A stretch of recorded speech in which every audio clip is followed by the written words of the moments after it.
Wow, funny you should ask me that, because that is something that sometimes, yes, I do see. I see somebody sitting in front of me and, you know, they tell me their story, but then it's like I can see their full potential in them. I can see what they're capable of, and all the potential that's in them. But that doesn't have to do with age. Okay. Because I can have that with people who are my age or 50 or older, that I'm like, I see somebody and then I get this image of, you know, of the amazing things that they're capable of. Mm-hmm. And I don't know how to describe that in another way than that I just did. So I'm not sure if I'm making sense to you.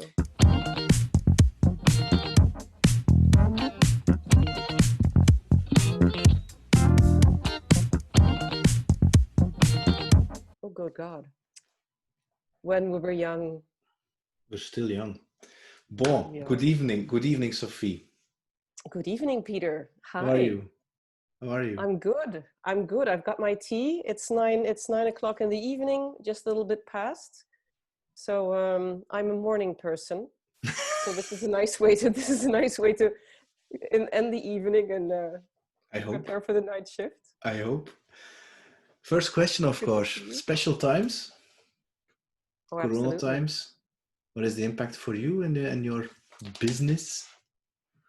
Impact for me, yeah. Well, I guess we're all impacted in a certain way. When the Corona crisis started, I had an assignment. I was working at Brussels Airport.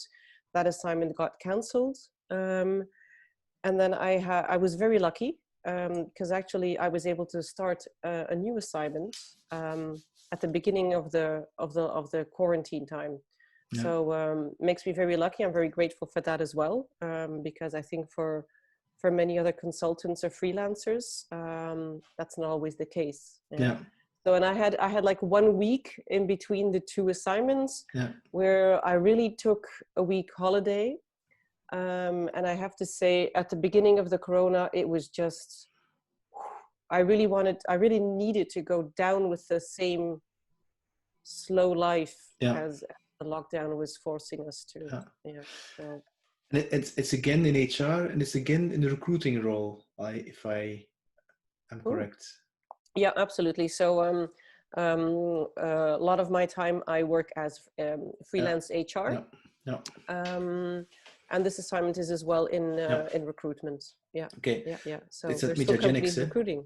Yeah, it's at MediaGeniX. Yeah. Now, I mean, recruitment via video call, seeing new candidates, is it the same like meeting somebody and sensing that energy when he or she is entering the room? Because that's a very big part of the, I wouldn't say the decision, but your perception of that person.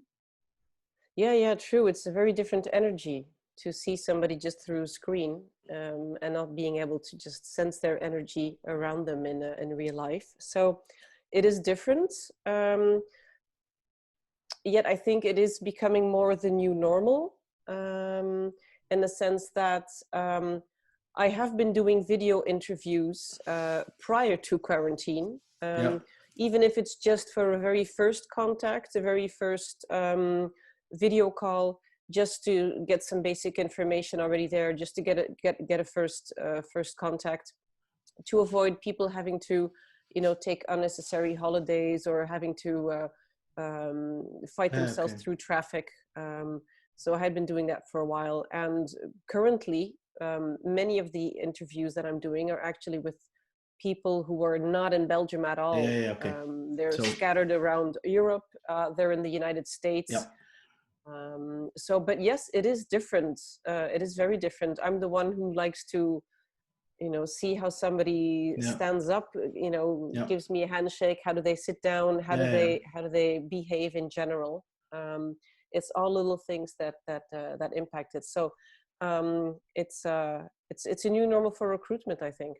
And I mean, I'm a musician also. When somebody is entering the rehearsal room and is doing an audition for I don't know, to fill in a certain role, I can tell by the way he or she is entering the room, holding their stuff and installing themselves, if he or she is going to make it or not. I know it when he or she is entering. I know, no, yes, or doubting.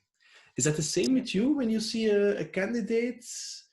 I mean, because you say how he's going to sit down, how he's going to say hello. I mean, Yeah. Hmm. Well, um,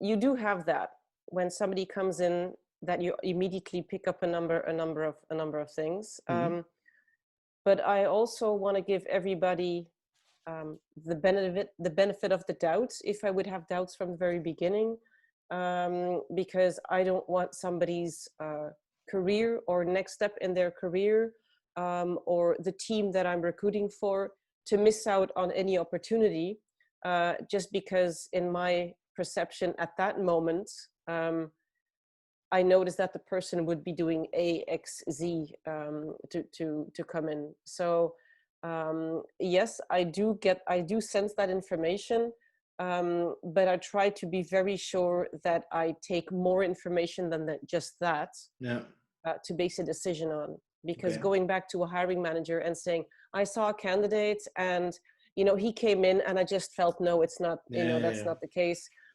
It's a little bit weird. And as well for the candidates, I mean, seeing candidates and then saying after a few seconds, yeah, actually just the way this happened, not going to work. I don't want to do that. I Yeah, don't want to yeah. do that. Okay. Yeah. Everybody deserves more than 3 seconds Yeah. to see if this could be an opportunity and a win-win for everybody.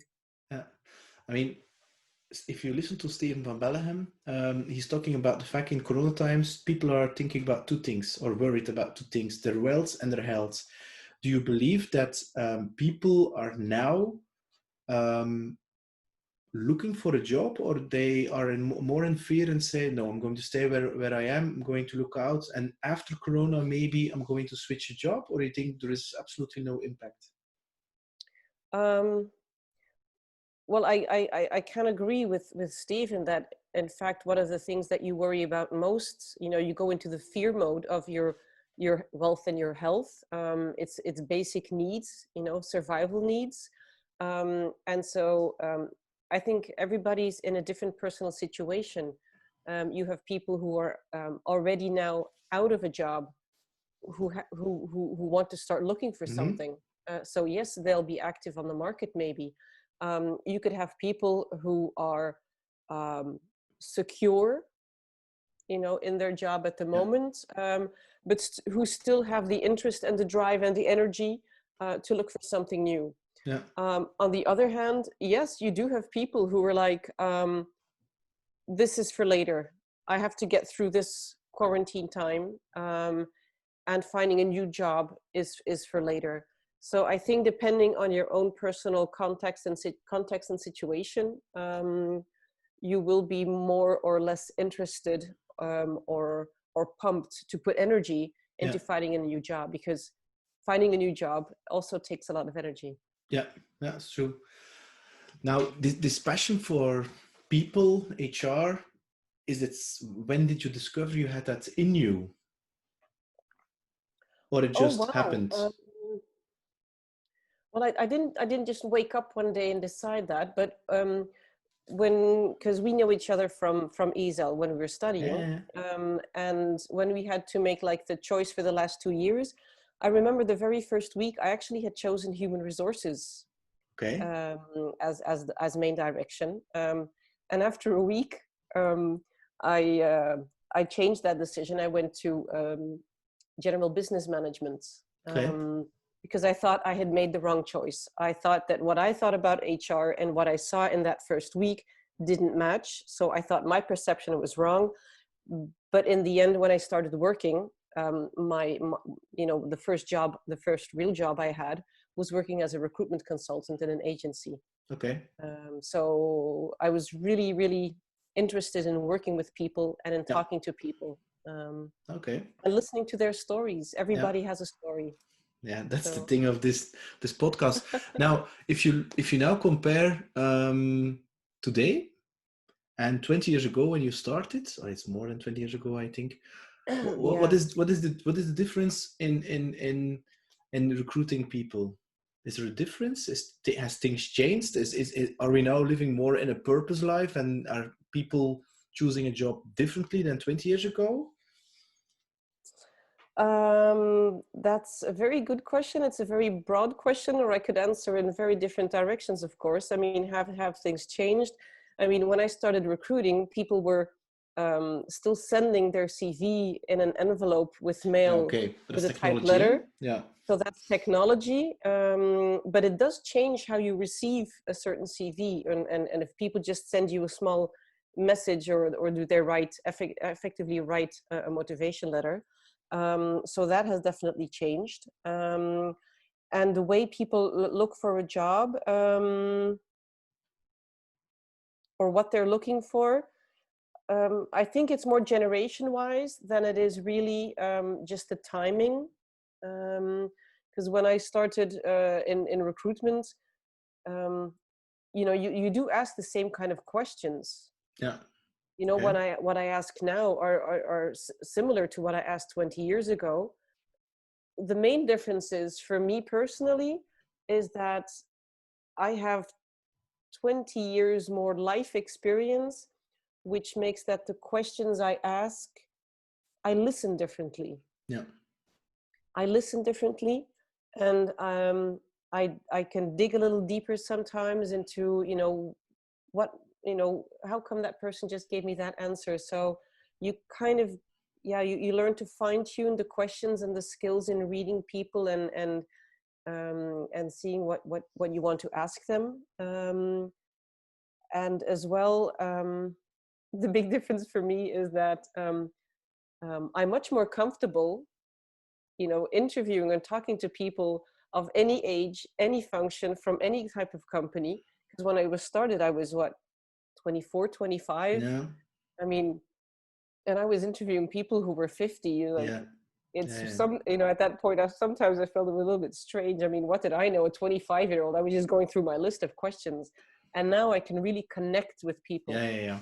And that makes it, even for me, just so much more, I mean, love it. Love it. Yeah, yeah, yeah. But then you started with your questions which were on a paper, whereas now Yeah. these questions come from inside, connecting in the moment that you're in that flow with that person. Yeah. Yeah. Not Now, neglecting the fact that you do need to check for skills and competencies, of course, and there's a certain way and certain information that you want to gather about the person. We don't do interviews just because we like talking to people. no, no, no, no, no, But no. the way you do ask the questions is it's different. Yeah. And it's an interesting when you're talking about skills. I mean, when I started like you a couple of years ago, I was really conditioned the fact that it was all about the skills and the techniques and actually the hard skills. Huh? But through the years, I learned it's the other way around. So this means Mm-hmm. also that I think it's more important that the right candidate has the right attitude, and if some skills are missing, he or she will learn that. But if the attitude and the coachability is okay, and if the person is going to fit within the team, that for me is a go. And this is something which was Mm-hmm. eye-opening, because I always was focused on just the skills. Is that something also you see, that shift, or is that since 20 years you already had that, for you it was already clear that it's about the attitude and mindset of the candidate? I think for myself, when I started out so many years ago, I was looking much more for the hard skills. And when I was looking, how can I explain that? When I was looking for the softer skills, I still did it in a very rational way. Okay. It was like, you know, do they check the boxes? Mm-hmm. Because I think for myself, I wasn't mature yet. I was 25, and honestly, I wasn't mature when I was 25. I'm turning 45 this year. I'm probably still not all mature, which is completely fine. But you do look at life differently. Yes. So when you check for the skills, what I look for, and that's true, is the maturity level of the person, the ability or the willingness for the person to develop themselves, to coach themselves, to learn new skills. the fit with the company, the fit with the team. Nobody's perfect. No. I mean, everybody's flawed. Everybody's traumatized. So, there's no point in asking for that, what is it? The sheep with 5 legs and all those things. So we just, I take a person as they are, with the good, the bad, and the ugly. And then I say, look, with all these elements, can we make it work? And are you willing to make it work? I never ask for perfection. I like to check with the person, how well do they know themselves, and how willing are they to share their weaker points? And how vulnerable are they willing to be? And just checking those kind of things. Okay. Now, very often I do interviews, sorry to interrupt, very often I do interviews with the hiring manager.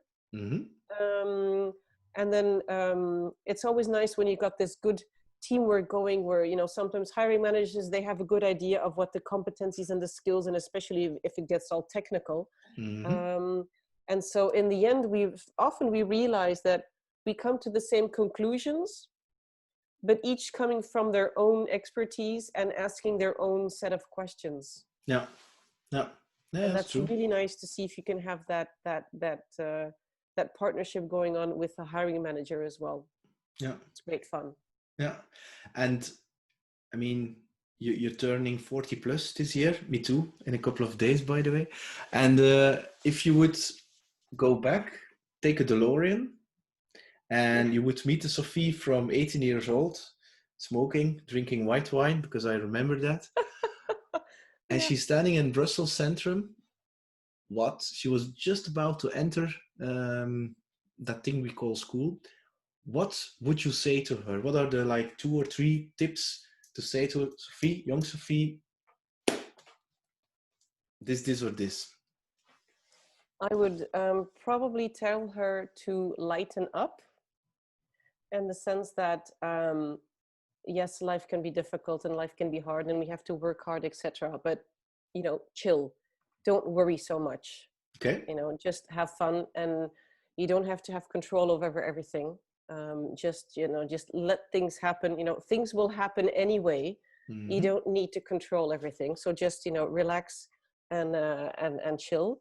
I might tell her, is this really the degree that you want? Because in hindsight, I mean, it's brought me a lot of things. I studied, business management in general. So it's brought me a lot of things, but maybe that wasn't really, really, really what I wanted to do. Nope. I didn't know at that time, of course. So that's the second thing I would tell her. And what other tips would I have for her? Listen to yourself and stay very close to who you are. And I think I would have told her first, find who you are, and then you can listen to who you are. And between the lines, can I then sense that, because that's also the thing I did, is that you lived a lot in your head back then, and you were really, I wouldn't call it unaware, but yeah, because you're talking about controlling things, that sounds very much like living from your head. And now the things, your conclusion that you're saying is listen to your heart. Yeah. I think so. Yes, it's that's how when I look back on it now. I mean, I had great times, but the way I look at life now, and the way I look at things then, are very different. And I was indeed, it was all coming from my head, and listening to the heart was very difficult for me. It took me years. I mean, I remember, I think it was 2011, which is not that long ago, that things really shifted. And usually for many people, things shift when something really bad happens. That happens, yeah. And so for me, that was, I was physically not that well. I was aching everywhere. All my muscles were hurting. Every bone in my body was hurting. And moving really hurts. And then I realized, okay, something has to change. It's like I was living my life into a complete cramp. Yeah. And I had to really, literally loosen up. Yeah, yeah, yeah. And then things started to shift. Then it can go really fast. Yes, yes, yes.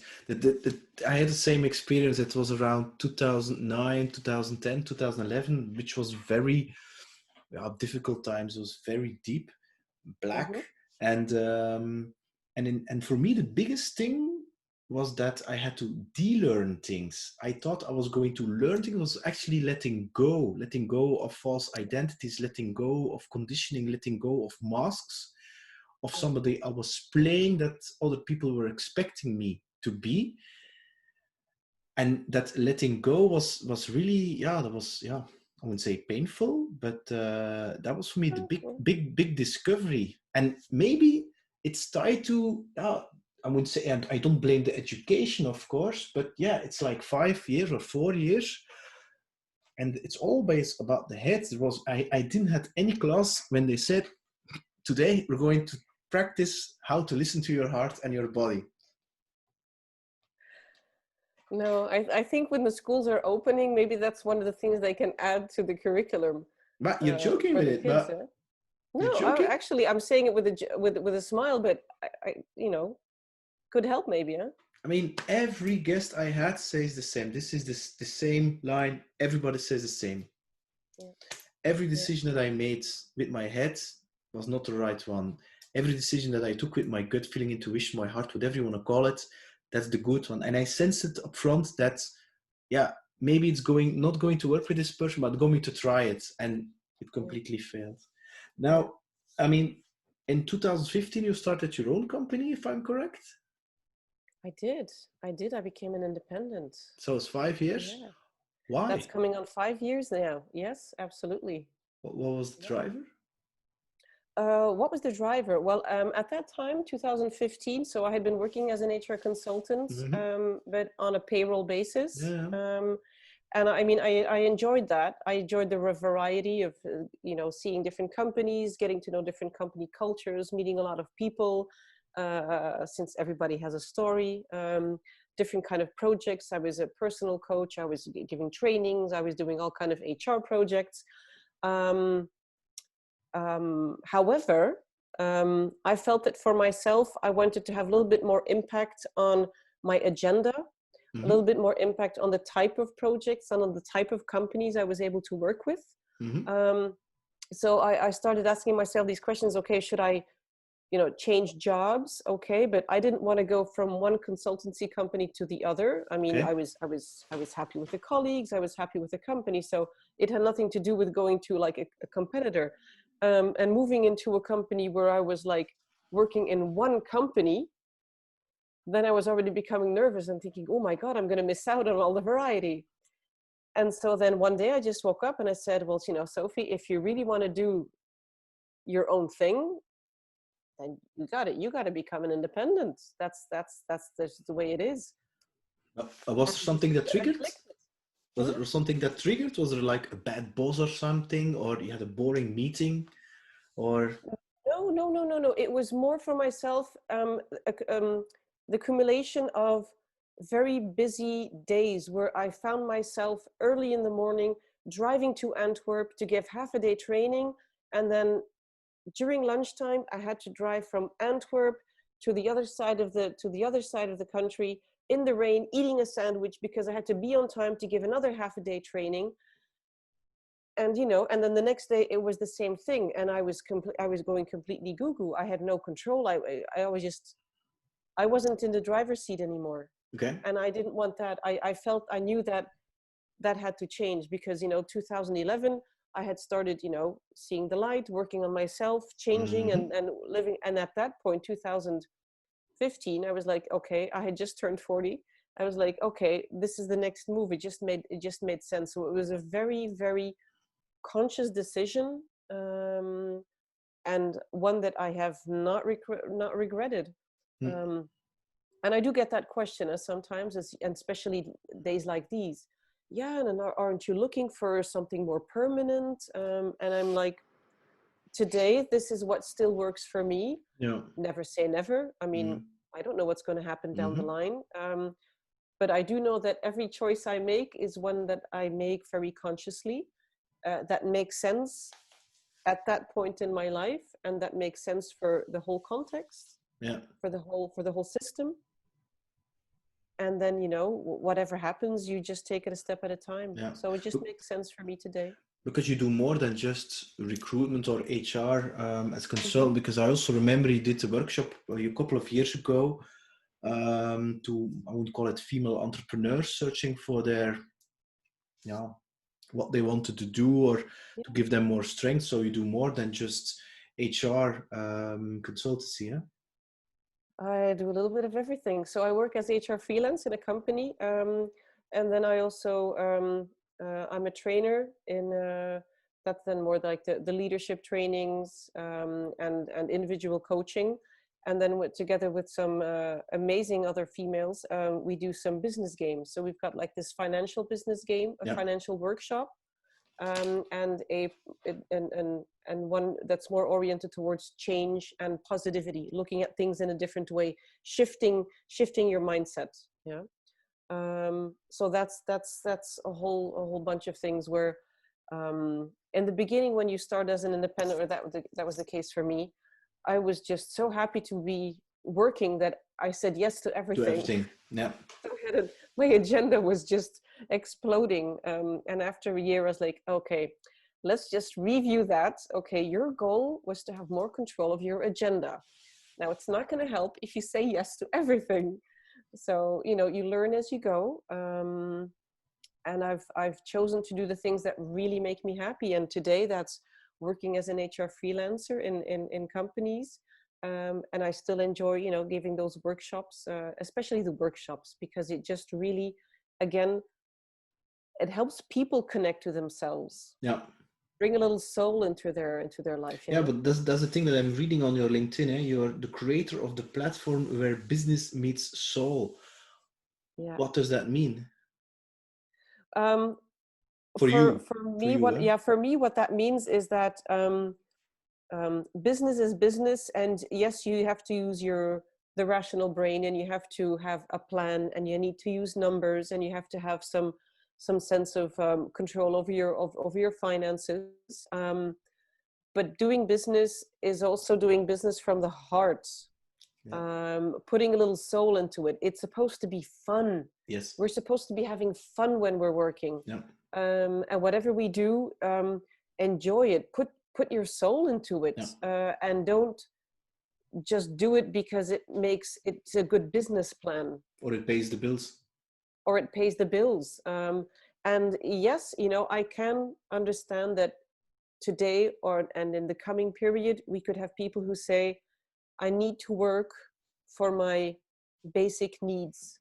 And that they say, I don't have the luxury today to add that layer of, let's do everything with a little bit of fun and soul. Yeah. That they say, I choose to do a job that's maybe not, you know, my first on my list of my happy list. But still, you know, I am convinced that if you really, if you can focus on that you can do that. Also, I'm convinced it's okay to do that, but see it as a starting point and not as an end point, and as a kind of a lift off. So actually work harder on yourself and on your job. Oh yeah, well, that's a nice one.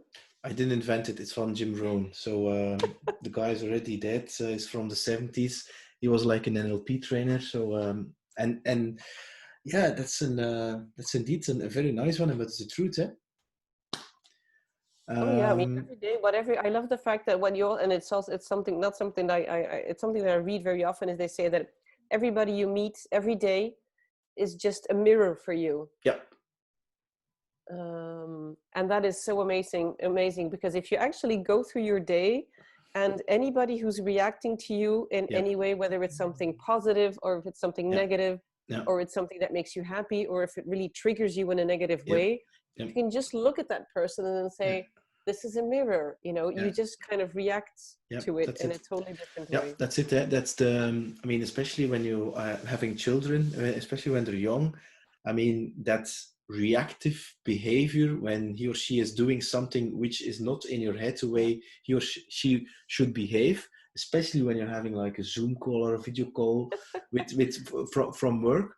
I mean, I am now in a state that I can say, especially to my son, thank you for the gift of triggering me in a certain position. Then I come aware of that irritation, I would call it, or frustration. And I know that it's not about him, but it's about me, because he is pushing my red. He knows where to trigger you, huh? He my knows buttons. your triggers, and they know your buttons, and so I was. It's funny that you say that. Of course, there is no such thing as coincidence, because I was just thinking about this like half an hour, because I was putting him to bed before we called each other, and that was the thing. I was like, if I now look at it like this, that it's like a game, and you're going to come better as long as you increase your awareness about these situations of your triggers. Instead of being just reacting to something and being angry, you remain silent.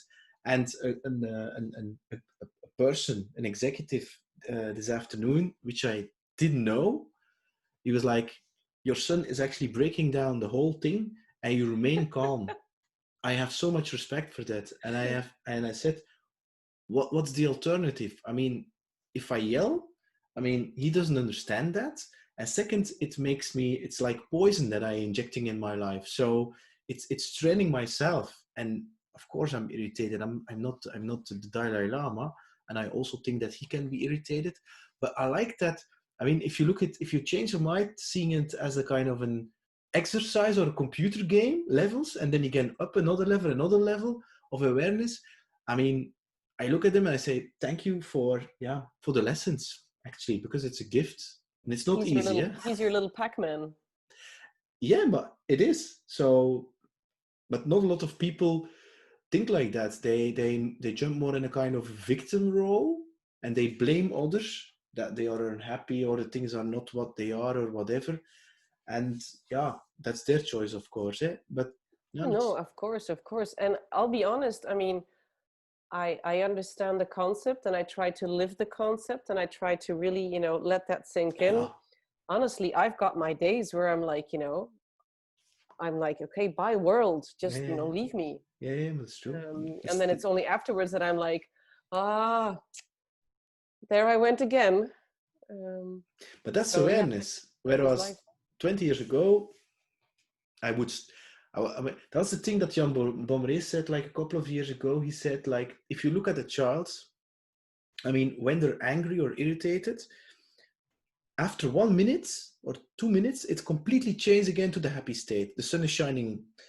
You see adults, when they're like having an argument, 20 years later, they can still be angry or frustrated about that argument, about that certain person, which is not the natural state of a human being. And I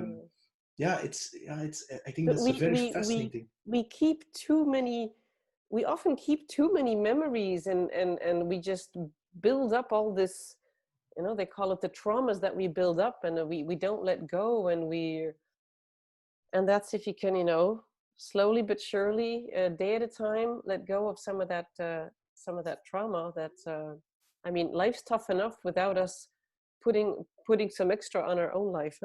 And even because we have these traumas, and be realistic, I don't think you will ever get to the point that you are trauma free, but you will pass these traumas on to, for instance, children. Oh yeah, we do. Absolutely. And that's part of parenting. Nobody's ever the perfect parent, because whatever trauma that you did not solve about yourself, you will at a certain point pass them on, and not all of them, but part of them, and maybe in a different way. But yeah, it's just even the way you react, where you're teaching him to react to certain things. You're teaching him what you got taught, or sometimes what we do is we do exactly the opposite, because we really don't want to react that way, so we react totally different. But it's just the same coin. It's just a different side from the same coin. So whether you do the same or the opposite, you're still talking about the same thing. No. I mean, when you were starting with your personal development or personal growth trajectory, I can call it, I assumed you read a lot of books or audio books or YouTube videos or programs or workshops that you have followed. I mean, because Yes. I had that, that's why I'm asking the question. Did you also had the reflection of putting that knowledge to everybody you meet, and then you see, oh, you had something like that. I think you should do that, or look into that as I don't know, to help you, whereas these people were not ready. Oh yeah, I think in the beginning, yes, because I was so enthusiastic Yeah. about the things that I learned, about these eye openers, that I just wanted to be able to share that with everybody. Um, but that's like your initial enthusiasm that Mm-hmm. after a while you also learn everybody has their learning steps. Mm-hmm. And if somebody else had told me exactly the same things when I wasn't ready to see them, I would have probably just said, okay, whatever, and Yeah. just moved on with my life. Yeah. So I don't think I do that anymore, or do that too much anymore. Yeah. But it's more about when somebody asks for help, that you can, give them some help if they ask for advice. But there's so many, and it's of every generation. I mean, you've got, every time I go to the store, you see these new books on personal growth.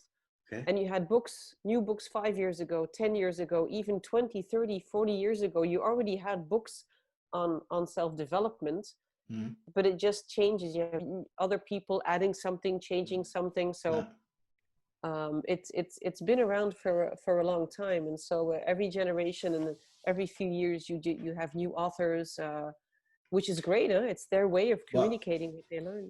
yes, but I think here in Europe, I mean, that's at least my perception. I mean, the first book that I read was actually from Stephen Covey, The 7 Habits of Effective People. Oh yes, A lot of yes, people yes. think it's a business book, but it isn't. It is, but it's more than that. Um, but I think right now it's becoming mainstream, whereas like 20 years ago it was like La La Land, Mumaya, and that's at least my perception. Which I today think, I mean, I had people from 23 here on the podcast. They're meditating, they're reading these self-development Absolutely, books. I absolutely. mean, when I was 23, I wasn't reading self-development books. Oh no, no, no, no. It did interest me. I remember that I've always had an interest. Even when I was like a teenager, I was interested in certain topics. What I think helped change that, or made things speed up, everything is much more accessible. Yeah, I mean, that's when I true. was 2025, we didn't have the internet yet, or we just had the beginning of the Yeah, internet. So it was much more difficult to to find all that yeah, information. It's true, when I was 20 I didn't do yoga, but I wouldn't know where in Brussels you were able to no, do no, yoga at that time. I'm no, sure there were some places, but we didn't really know about them. no, So the internet makes everything much more accessible, no, and you can share things from different countries, no, in an no, instant. no. Um, so that's I mean that changed a lot. Huh? Now, what are you reading? What are like the 3 books that you're reading right now in that domain that you find very interesting? What am I Or reading listening right to, or now? whatever? Um, I'm reading this book about your perfect genes, and I don't mean the blue jeans. Je perfecte genen. From who? I forget the name of the author, but it's just here. Just give me a second.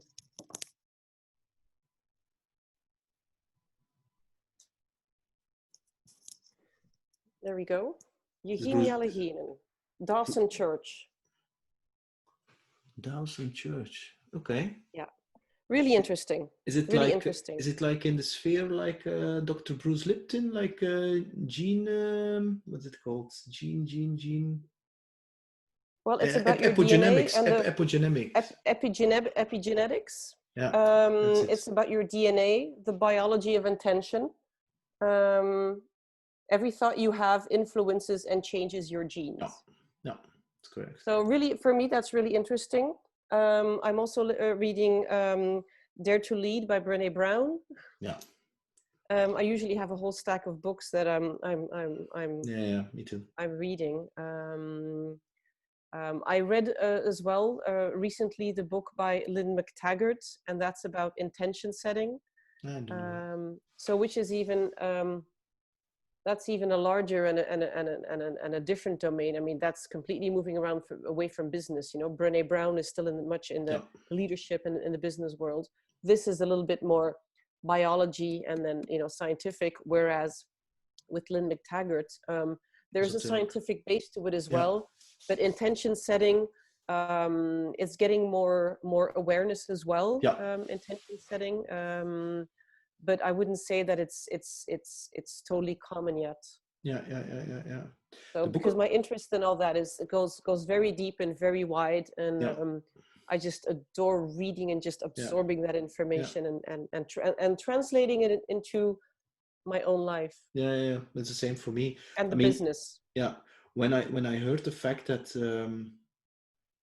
that a lot of people think DNA is really transferring something, but actually that who you are is only 10% of your DNA as it seems, which again changes your mindset. Like, I can actually be who I want to be. I mean, it's really about the story that you're creating for yourself. If you would say to me like 20 years ago, Peter, you're going to do something on YouTube with the podcast, I will say, seriously? Because when just a moment before we met each other, I was like this introvert, shy guy.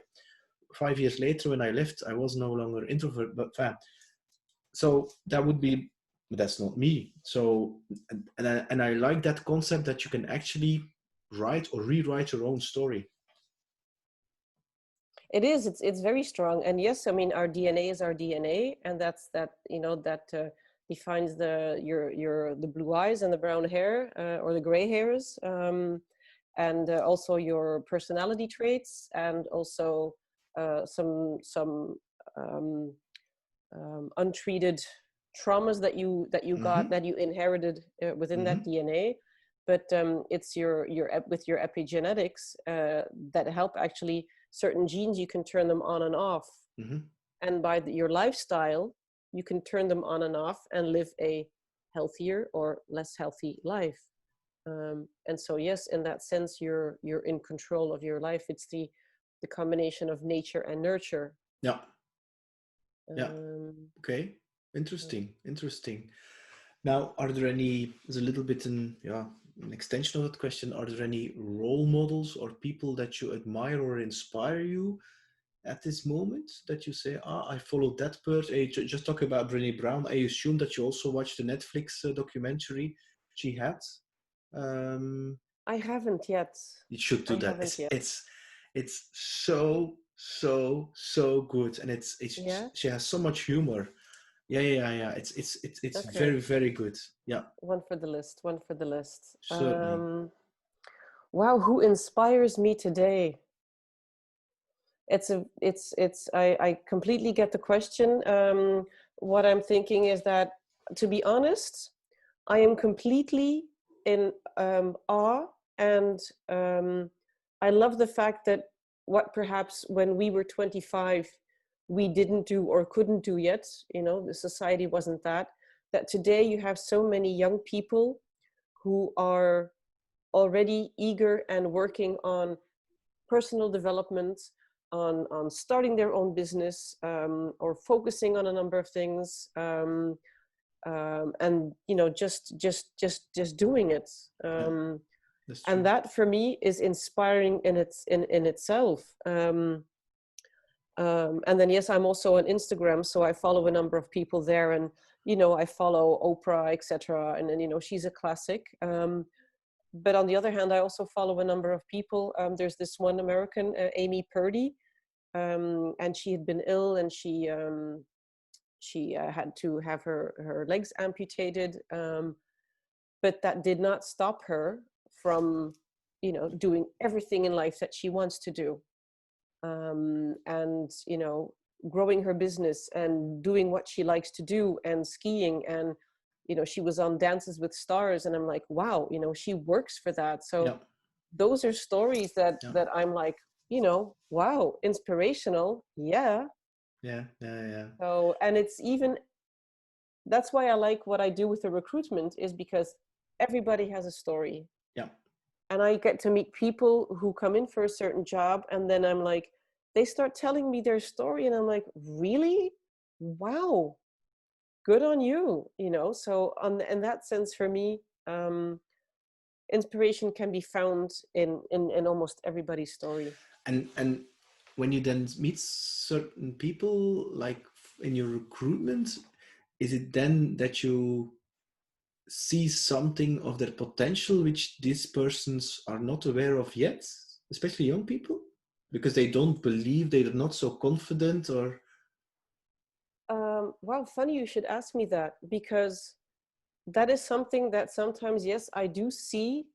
I see somebody sitting in front of me, and they tell me their story, but then it's like I can see their full potential in them. I can see what they're capable of, and all the potential that's in them. But that doesn't have to do with age, okay. because I can have that with people who are my age or 50 or older, that I'm like, I see somebody, and then I get this image of of the amazing things that they're capable of. Mm-hmm. And I don't know how to describe that in another way than that I just did. So I'm not sure if I'm making sense to you. Yeah, but for me it makes sense, eh? Because and are you then going to, I'm not saying tell them, but spark or ignite a little spark in Ignite, them put them on to, fire. Um, I sometimes I sometimes throw a little fish, yeah. just to see if how much they're aware of it, Mm-hmm. or I would ask some questions. But I would never I would never just bluntly tell them what I see or what I think, or how I interpret what they say, because that's everybody's path for themselves. Okay. But I sometimes might make small suggestions, just to see if if if if if what I'm seeing is correct. So yeah, in that sense, yes. But um, I wouldn't just lay it all out there for them. And for yourselves, I mean, in the 5 years, okay, that you are independent, are there any mistakes, I call it lessons, that you learned the hard way, that if you would redo it again, that you would do different? Oh, the lessons, God, probably on a daily basis. But if I would change things, that I'm not sure, because everything that I did, or everything that happened, good or bad, I wouldn't be where I am today Yeah, I if it know. wasn't for that. So it's a difficult one, in the sense I would almost say, no, not really. Sometimes I would maybe say, well, instead of it, being a big pain, it could have been a little bit smaller. Yeah, yeah, yeah, But that's usually because I didn't want to see the lesson, yeah, yeah, or yeah, yeah, I didn't listen hard enough, so that each time the message had to be louder and louder yeah, and yeah, louder, yeah, and so it yeah, kind of just hits you with a brick, and then, like, okay, this time I'll listen. yeah. Um, One of the things is what I said in the beginning, because when I started as an independent, I was like, okay, so I'm going to start on my own. I need an assignment. So I started looking for an assignment, and my first assignment, that I was so proud of it, the first assignment I had, I mean, and I had to drive from Ghent to Tessenderlo Oh, 3-4 times a week for that job. So it's not that I chose the easy way, but I was just so happy, that I did that. And I combined that with trainings and with coachings and with racing around. So, one of the tips I would give myself is, you don't have to jump all the time. but was that because you're feeling scarcity? Because, Oh yeah, yeah, because I was like, okay, so now you have to make your own money. So now you have to really, if you can earn money, you have to say yes. I mean, you can't just say no, no, no. I would just want to stay home. So I still had that mindset of okay, if I want to make it, I have to work really, really, really hard. And there's a difference in putting in the right amount of effort and really, really, really working hard. That's a You myth, know? eh? That's a myth, eh? Just a Yeah. hardworking thing. I lost my hair, my beautiful hair. You have even knew me with my hair. I mean, yeah, that's true. We go back a long time. No, it's true. It's hard work. It's stress. It's working day and night and weekend. And I think it's a myth. A lot of people are wearing that badge of honor combined with not sleeping a lot, which is even worse. I mean, if I would go back, I would say work, but indeed, like you're saying, make sure that you are working aligned. So you can put a lot of effort in it, but also take care of your body and sleep a lot, because your For body is the that vehicle. I do think it's without wanting to generalize it, huh? But I think it could be part of the who we are, you know, the Flemish mentality of, you know, noeste werkers and work hard and you know, don't give up and always work hard. And you know, we've been brainwashed by this. You Yeah, know, that's true. It's it's conditioned. Yeah. almost in our cultural DNA of working hard. You know,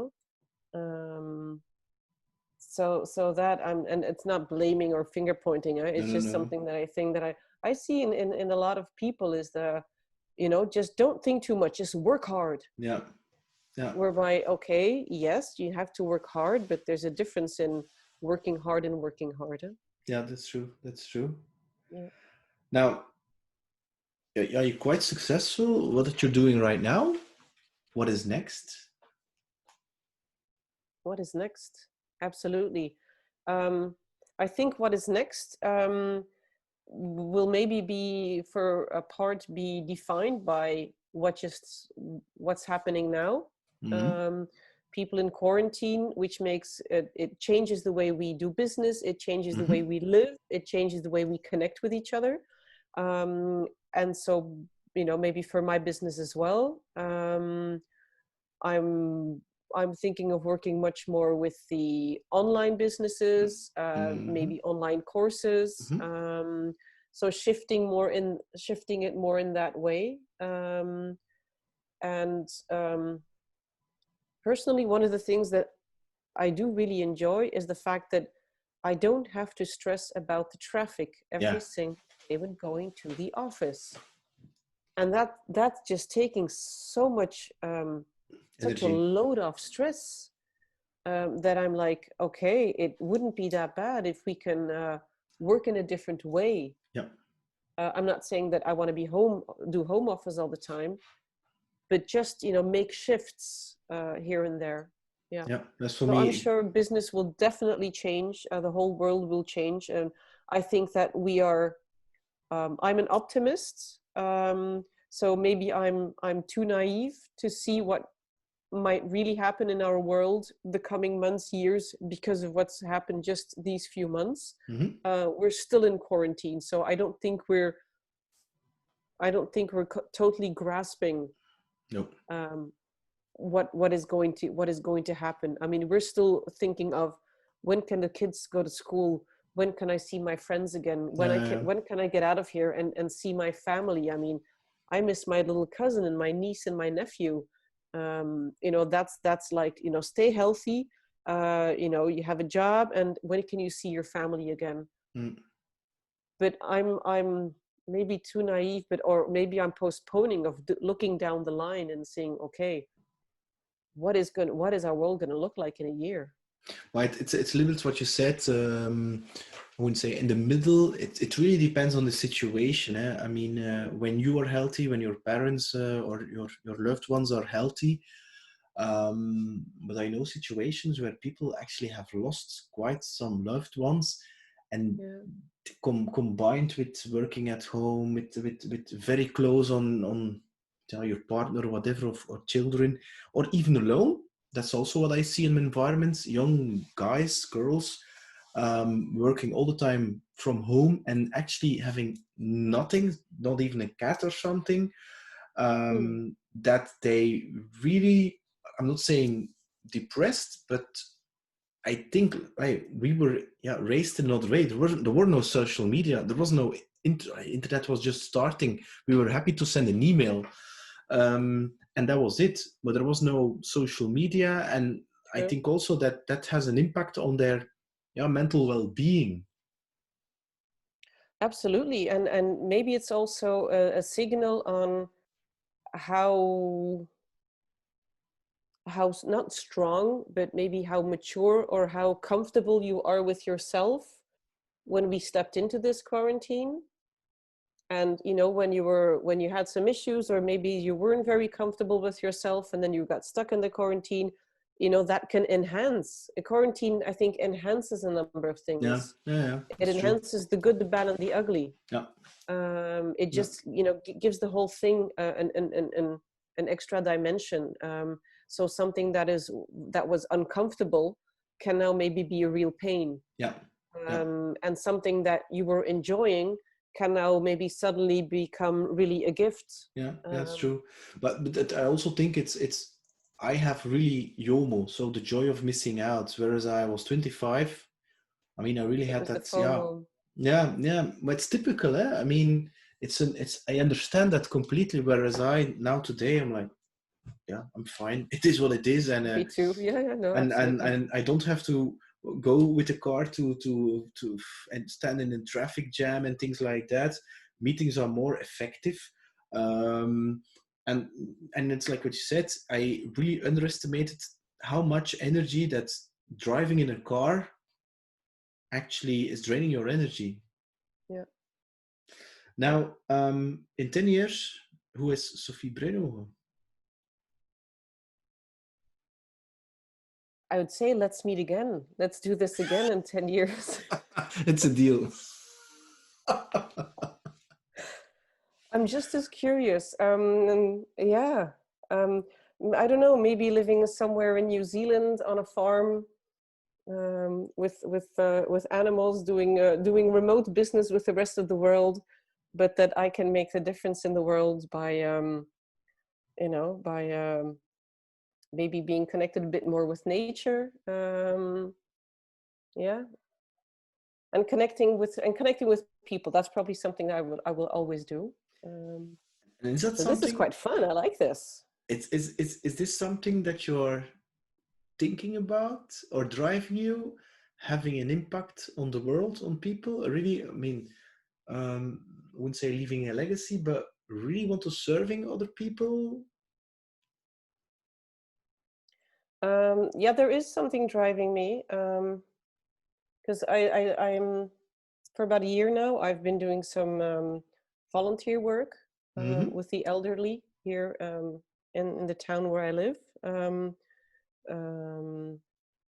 with the demented elderly, and that's something I must say that comes very close to my heart. It triggers me. I just really like to be with those people and help those people and do things with them. And I think somewhere down the line, I want to do more of that.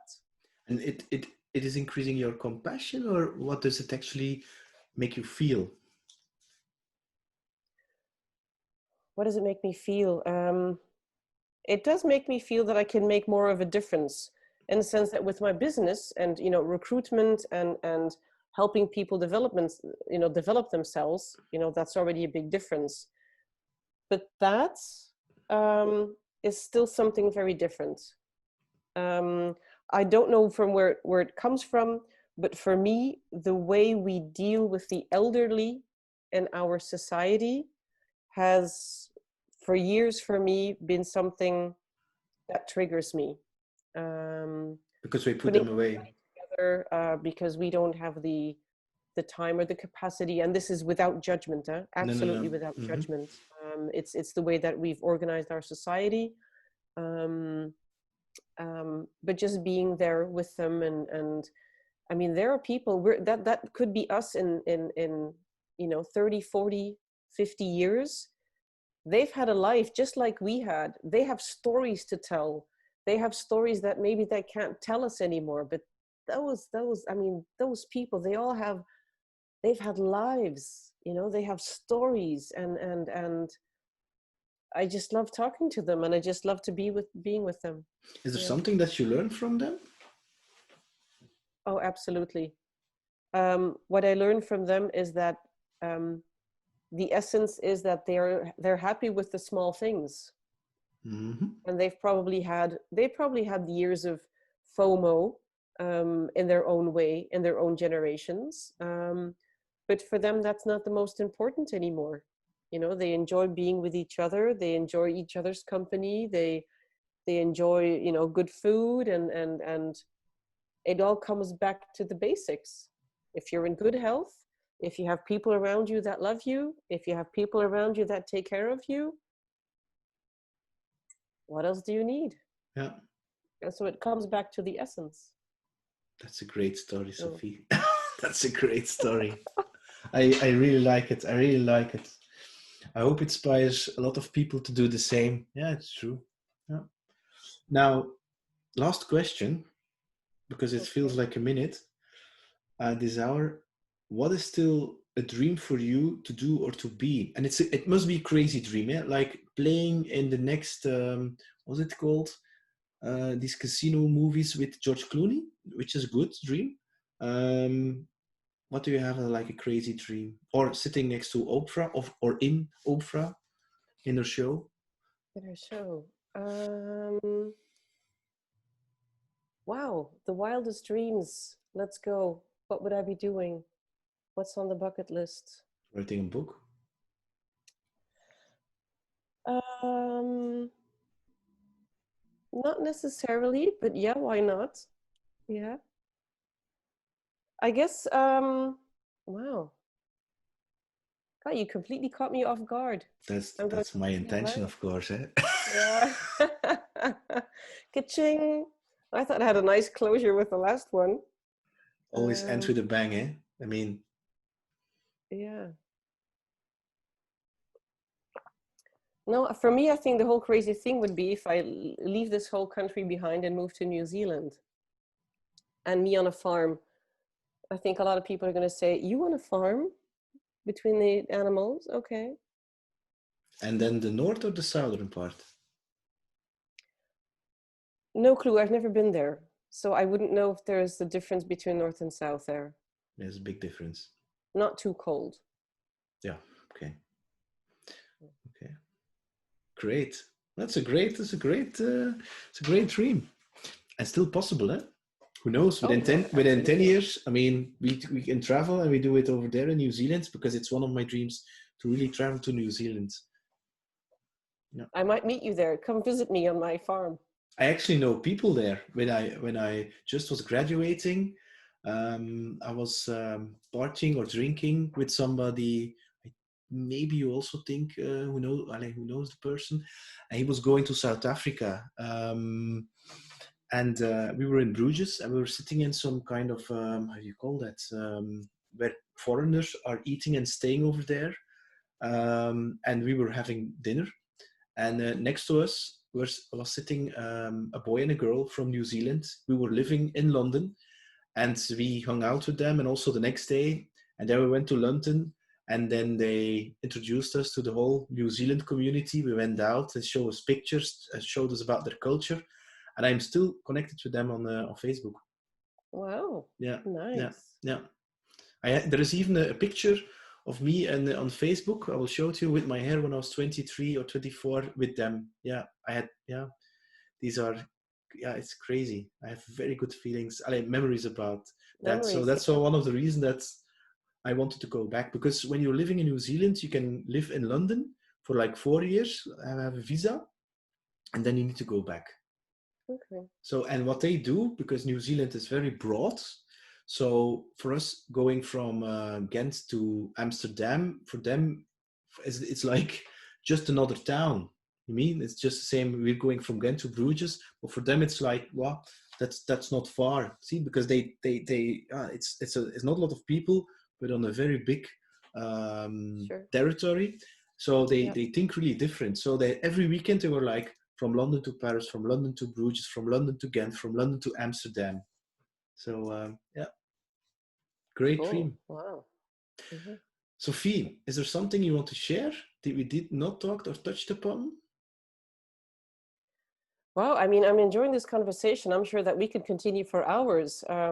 So I would definitely say, you know, we should redo this again in a while. Of course. But I want to thank you for having me on the show. It's great to see that indeed after all these years we're still connecting, Yeah. and to see that you're also doing these amazing things in connecting people and in inspiring people. Thank you. Just by asking them questions and asking them the very, you know, just spot on questions. So thank you. Thank you, Sofie, for your kind words. And I want to thank you for your time and your efforts and your passion and your stories, because it's like you said, everybody has a story, and it's by these questions, which come naturally, by the way, that you really discover that everybody's like a jewel or a diamond. And I find that so beautiful and inspiring to see. No, it is absolutely. So I guess that's why we love what we do, and hoping to hear many more stories of people all around us. Yeah. Yes. So thanks, Sofie. Take care. I wish you Thank lots of you. Take success and a care, pleasure. and See see you you next next time, eh? time. Bye. Bye-bye.